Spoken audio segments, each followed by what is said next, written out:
परमेश्वर के पास आपको ले चलने के लिए मार्ग है। उसने पहले इससे बता दिया है और उसने पहले इसके लिए काम कर दिया। उसने इसके लिए पहले से ही नक्शा बना दिया है जो मार्ग आपको लेना है, और वो मार्ग परमेश्वर की आशीषों की भरपूरी से भरा होता है। यही कारण है कि मैं इस मार्ग में चलना चाहता हूं। यही तो कारण है कि मैं परमेश्वर के वचन की शिक्षा को सुनना चाहता हूं, क्योंकि परमेश्वर के वचन की शिक्षा ही मुझे उस समूह में लेकर आती है कि मैं उस मार्ग में चलूं। जानते हैं, मैं परमेश्वर के मार्गों को अच्छी तरह से पहचान सकता हूं कि मुझे कहां पर जाना है, दाहिने या बाएं, या मैं इसे पहचान सकता हूं और कैसे निर्णय ले, और ये सारी बातें। हां, ठीक है, वो हमारी अगुवाई करता है हमारी आत्मा में सत्य का प्रकाशन देने के द्वारा। 1 कुरिन्थियों अध्याय 2 वचन 9। परंतु जैसे लिखा है, जो बातें आंख ने नहीं देखी और कान ने नहीं सुनी और जो बातें मनुष्य के चित्त में नहीं चढ़ी, वे ही हैं जो परमेश्वर ने अपने प्रेम रखने वालों के लिए तैयार की हैं। परंतु परमेश्वर ने उनको अपने आत्मा द्वारा हम पर प्रकट किया, क्योंकि आत्मा सब बातें वरन परमेश्वर की गूढ़ बातों को जांचता है। देखिए, आंख ने नहीं देखा, कानों ने नहीं सुना, किसी के चित्त में नहीं कि परमेश्वर ने क्या तैयार किया है, लेकिन नई वाचा। देखिए, परंतु का संबंध नई वाचा से है जो हमारे पास है, क्योंकि वचन 9 यशायाह 64 से आता है, जहां यह कहता, किसी आंख ने नहीं देखा, किसी कान ने नहीं सुना, न किसी के चित्त में चढ़ा, जो परमेश्वर ने अपने प्रेम रखने वालों के लिए तैयार करके रखा है।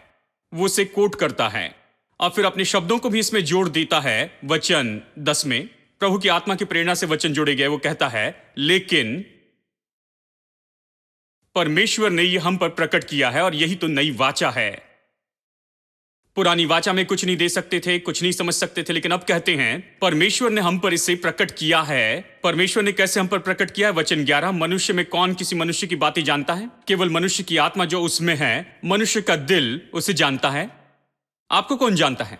आपके भीतर में आपका दिल आपको जानता है। मैं आपके दिल को नहीं जानता, ठीक है? और फिर यह कहता है, वैसे परमेश्वर की बातों को कोई नहीं जानता, केवल परमेश्वर का आत्मा। और प्रभु के दिल को कौन जानता है? परमेश्वर का आत्मा परमेश्वर के दिल को जानता है। जैसे आप अपने आप को जानते हैं, परमेश्वर खुद को जानता है, परमेश्वर का आत्मा परमेश्वर के दिल को जानता है, ठीक है? फिर वो कहता है, अब हमने पाया है। सब लोग कहे, अब हमने पाया है। ये सब नई वाचा के शब्द हैं। अब हमने पाया है। हम इस नए युग में जी रहे हैं मेरे दोस्तों। जैसे वचन 9 में यहां पर परंतु शब्द है, यहां है अब हमने पाया है। अब हमने पाया है संसार की आत्मा नहीं, परंतु वो आत्मा जो परमेश्वर की ओर से है। हमने वो आत्मा पाया है जो परमेश्वर की ओर से है, कि हम उन बातों को जाने जो परमेश्वर ने हमें दी है। ओ, ये कितना अद्भुत है! अब हमने पाया है। नई वाचा ने यही तो दिया है। हमने क्या पाया है? हमने भीतर वास करने वाला आत्मा पाया है। हमने हमारे भीतर ही उस मार्गदर्शक को पाया है कि हमारे अंदर रहे, हमारा मार्गदर्शन करे। और अब हमने पाया है ये एक हमेशा भीतर वास करने वाला गाइड। ये और कोई नहीं है लेकिन पवित्र आत्मा है। ये तो उस धन्य त्रिएकता का तीसरा व्यक्ति है, उसे पाया है। हेलो, क्या आप यहां पर हैं? हमने क्यों पाया है? देखिए, उसका आकर वास करने में एक उद्देश्य है। क्यों? ताकि हम उन बातों को जाने, ताकि हम उन बातों को जाने जो परमेश्वर ने हमें दे दी हैं, यहां इस नई वाचा में दी है।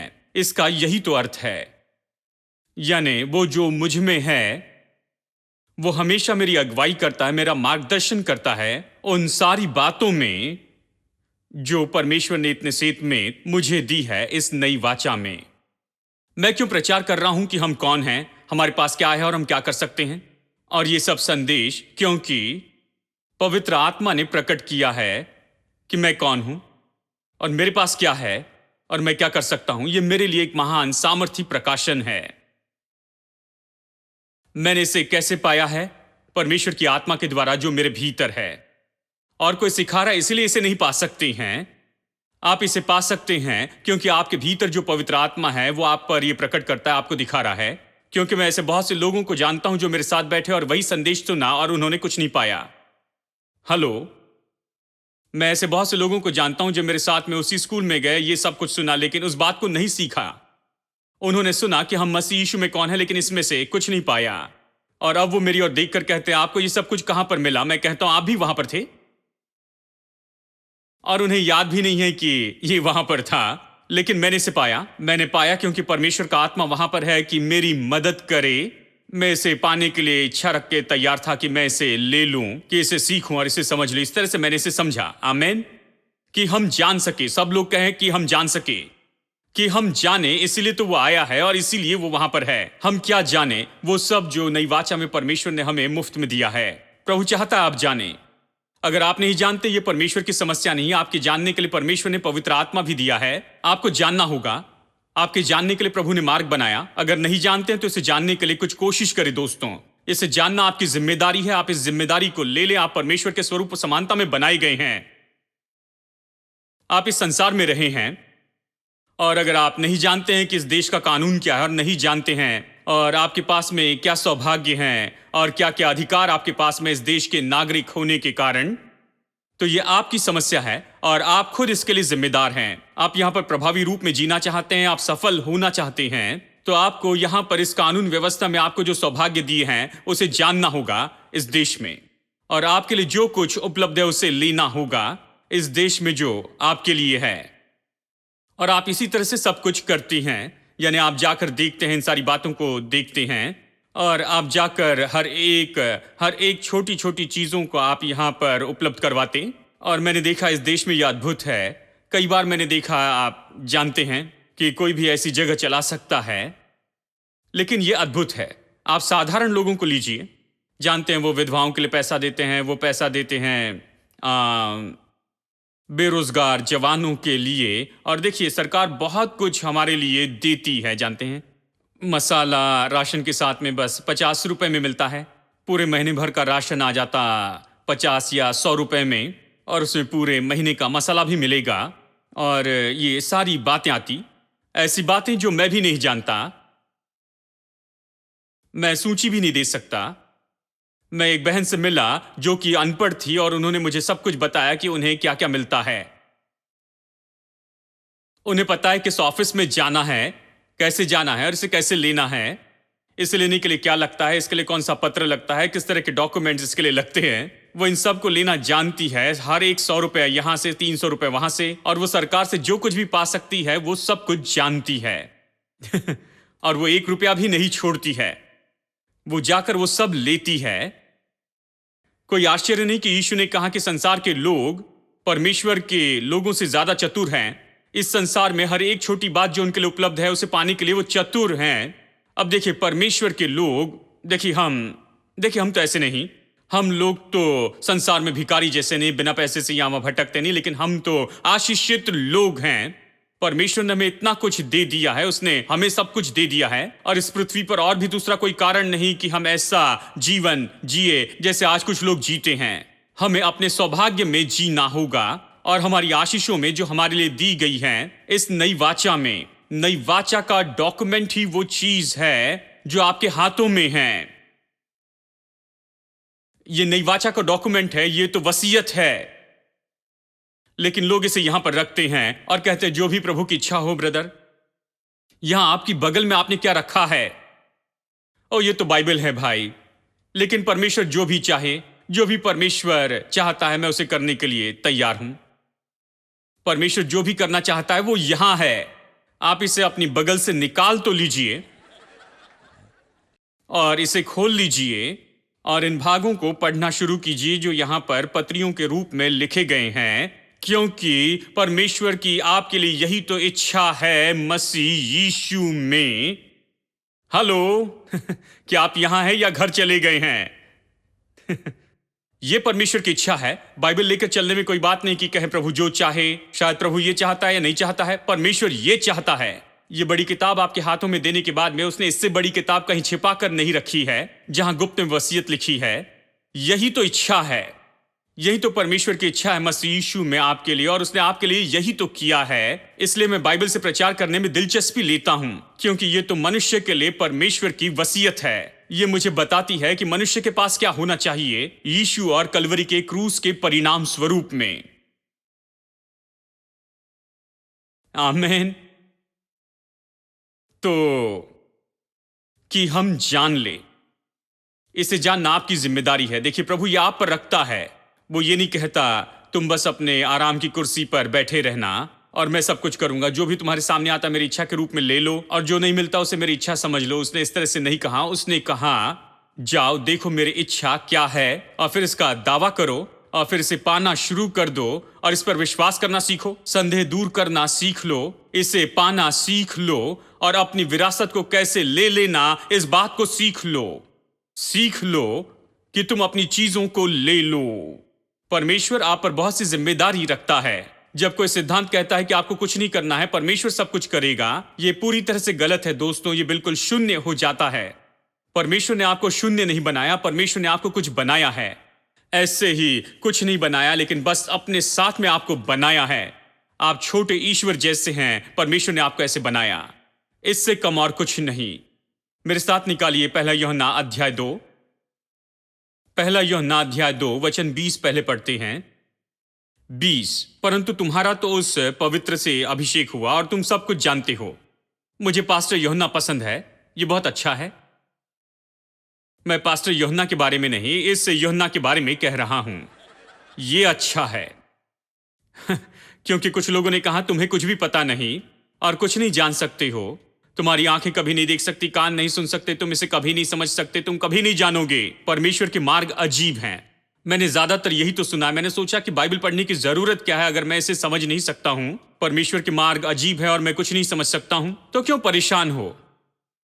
देखिए, मुझे पास्टर पसंद है। वो कहता है तुम्हारा अभिषेक हुआ उस पवित्र से और तुम सब कुछ जानते हो। सब लोग कहे मैं सब कुछ जानता हूं नई वाचा ने आपको इस तरह की परिस्थिति में रखा है जहां आप सब कुछ जान सकते हैं। आप में सब जानने की क्षमता है।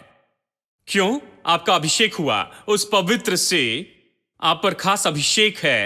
देखिए, हम दूसरे लोगों की ओर देखकर कहते हैं भाई इनके ऊपर खास अभिषेक है, इसलिए मैं इनके पास जाता हूं। परमेश्वर कहता है तुम्हें विशेष वरदान दिए हैं। हां, जब मैंने पहले शुरू किया, जानते हैं मैं बहुत परेशान होता था क्योंकि मैंने यहां पर छोटी झोपड़ी बनाई थी 80 बाय 40 की और शुरू किया, और मैं हमेशा अच्छे से करना चाहता था कि किसी तरह से लोगों को इकट्ठा करूं और इसे काम करने लगा दूं, इसे खींच कर लेकर बस इसे करते हैं। लोगों को लेकर आओ। लोगों को कैसे लाएंगे? तो कई बार मैं इस तरह से प्रार्थना करता था, प्रभु वरदान पाए मनुष्य को भेज। सामर्थ्य वरदान पाया, 9 से भी ज्यादा वरदान उसमें हो। जानते हैं, ऐसे किसी मनुष्य को भेज, तो जब वो आएगा तो वो बहुत से लोगों को चर्च में लाएगा और मेरे पास बहुत से लोग होंगे। वो मेहमान वक्ता के रूप में आ सकते हैं और प्रचार करके इतने सारे लोगों को यहां पर चर्च में जोड़ सकते हैं। तब मेरे पास अच्छा सुंदर चर्च होगा और मैं ये सारे सत्य सिखा सकूंगा। तो वरदान पाया मनुष्य भेज प्रभु। हर रविवार आशा करता कि मुझे प्रचार न करना पड़े कि परमेश्वर वरदान पाए मनुष्य को भेजेगा। एक दिन परमेश्वर ने कहा तू ही वो वरदान पाया व्यक्ति है। तब से मैं प्रचार करने लगा मैंने वरदान पाया मनुष्य नहीं देखा। प्रभु ने बताया मैंने तुम्हें यहां भेजा है, तो क्यों राह देख रहे हो कि कोई वरदान पाया व्यक्ति यहां पर आएगा?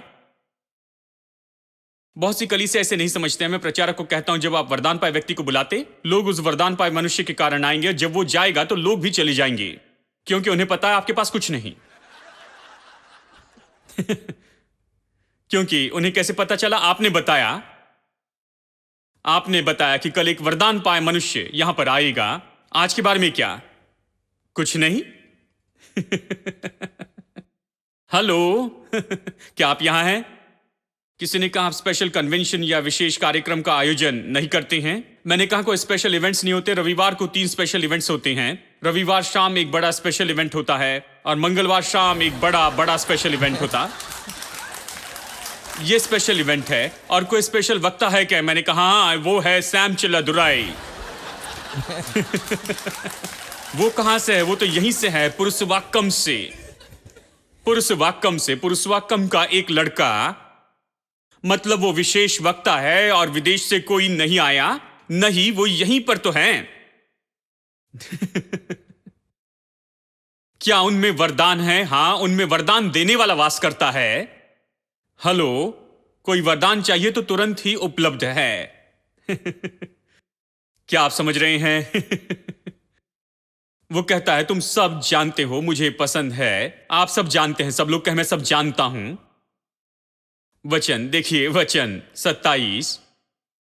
परंतु तुम्हारा वो अभिषेक जो उसकी ओर से किया गया तुम में बना रहता, और तुम्हें इसका प्रयोजन नहीं कि कोई तुम्हें सिखाए, वरन जैसा वो अभिषेक जो उसकी ओर से किया गया तुम्हें सब सिखाता है, और वो सच्चा है और झूठा नहीं। जैसे उसने तुम्हें सिखाया तुम उसमें बने रहते हो। देखिए, कहता है इसकी जरूरत नहीं कि कोई तुम्हें सिखाए, तुम्हें जरूरत नहीं कि कोई मनुष्य तुम्हें सिखाए। अब इसे समझ ले, बहुत से लोग कहते हैं यदि कोई मनुष्य मुझे न सिखाए तो मुझे चर्च में आने की जरूरत क्या है, मुझे आप नहीं चाहिए। पास्टर, मुझे कोई जरूरत नहीं कि कोई मनुष्य मुझे सिखाए, मुझे सब कुछ पता है, मुझे नहीं चाहिए। नहीं, देखिए, इसीलिए आपको बाइबल का अध्ययन करना है, एक वचन की दूसरे से तुलना करनी है। इफिसियों 4:11 इस तरह से ये कहता है, जब यीशु स्वर्ग में उठाया गया तो उसने कुछ लोगों को नियुक्त किया, प्रेरित, भविष्यवक्ता, प्रचारक, पास्टर और शिक्षक को। किसने किया? यीशु ने किया। उसने चुन लिया प्रेरित, भविष्यवक्ता, प्रचारक, पास्टर और शिक्षक को, और उन्हें कलीसिया में रख दिया कि वो कलीसिया की उन्नति के काम में लगे रहें। यानी परमेश्वर ने चर्च में रखा पास्टर, शिक्षक और ये सब। वो पास्टर और शिक्षक को रखकर फिर दूसरी जगह फिर वो ये कहता है कोई तुम्हें कुछ न सिखाए। ये तो बिल्कुल विरोध की बात होगी। बाइबल इस तरह से नहीं सिखाती। वो यही कहती है कि तुम पास्टर, शिक्षक ये सब रखो, लेकिन बात तो ये है कि तुम्हें निश्चय ही कौन सिखाता है। तुम चर्च में जाते हो, तुम संदेश सुनते हो, लेकिन जो भी उन्होंने कहा वो सब खाने की जरूरत नहीं। निश्चय ही कौन बड़ा शिक्षक है, वो जो तुम्हारे अंदर रहता है वही शिक्षक है।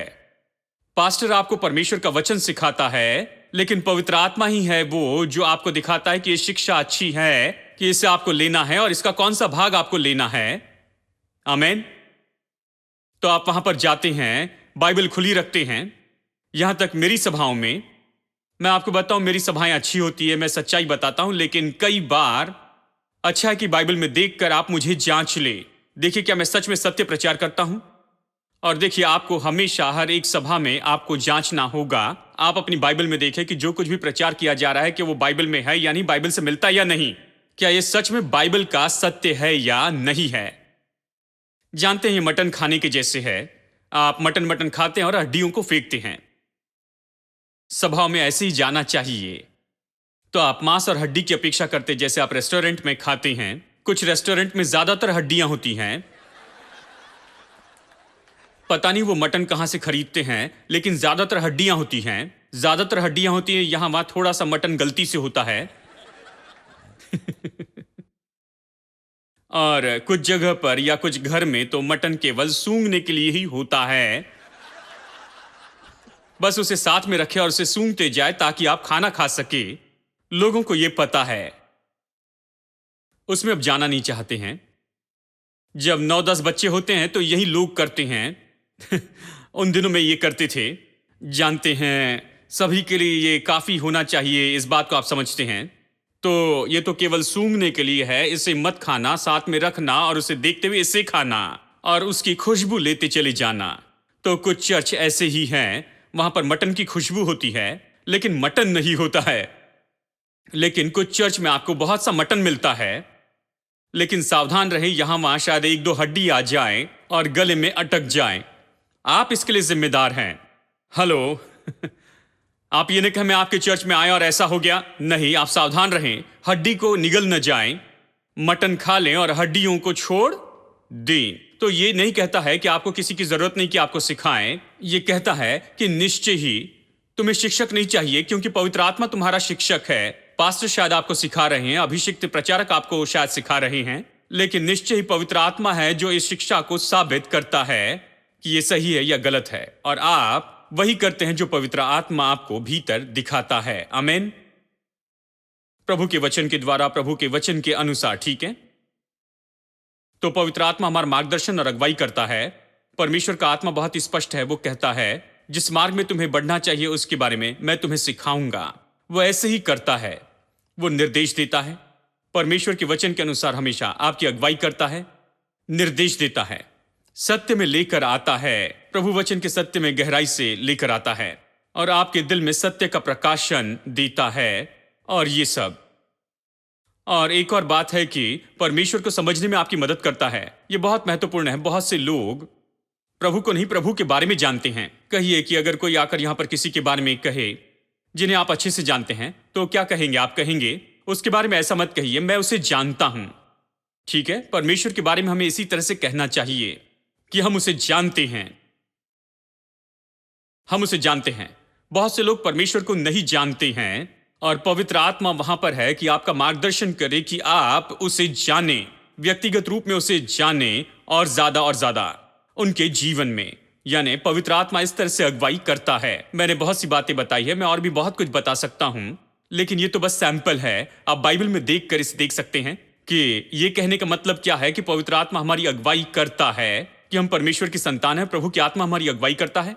अगुवाई मतलब वो सत्य के साथ में मुझे लेकर चलता है, वो मुझे सत्य में लेकर चलता है, सत्य के प्रकाशन में लाता है, मेरे पिता परमेश्वर के बारे में सत्य में, और उस सत्य में लेकर चलता है उस यीशु मसीह के बारे में और उसने मेरे लिए क्या किया है, मेरे बारे में सत्य बताता है।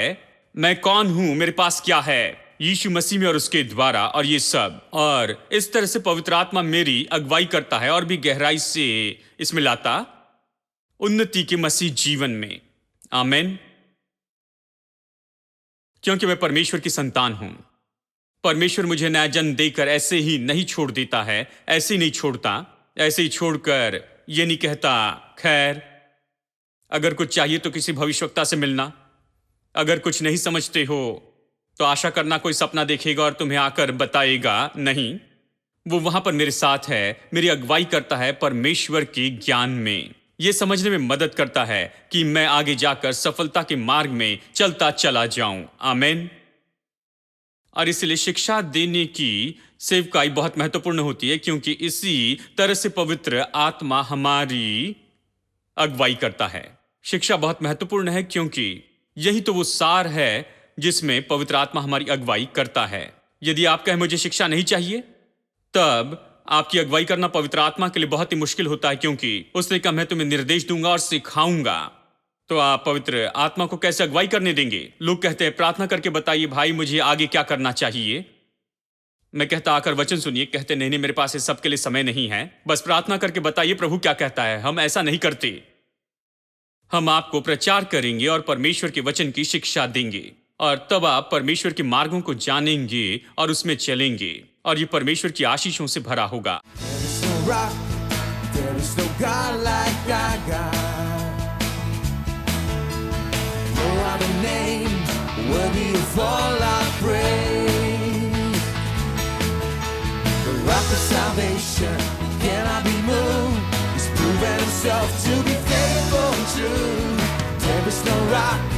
There is no God like ours.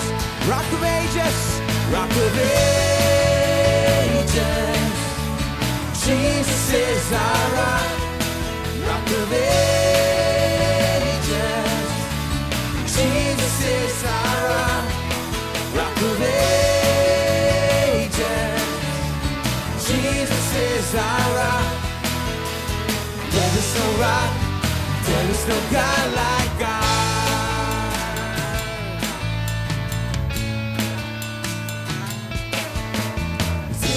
Rock. There is no God like our God. No other name worthy of all our praise. The rock of salvation that cannot be moved has proven himself to be faithful and true. There is no rock, there is no God like our Rock of ages, rock of ages. Jesus is our rock, rock of ages. Jesus is our rock, rock of ages. Jesus is our rock. There is no rock, there is no God like God. Sing rock of ages, rock of ages. Jesus is our rock. Rock of ages.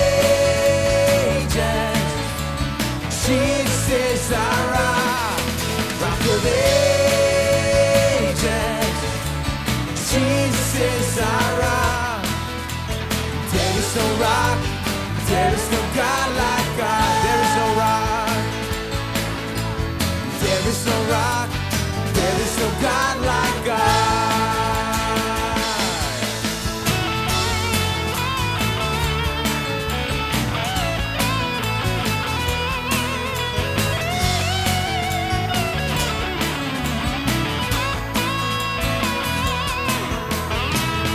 Lift up your praise to the Rock of Ages.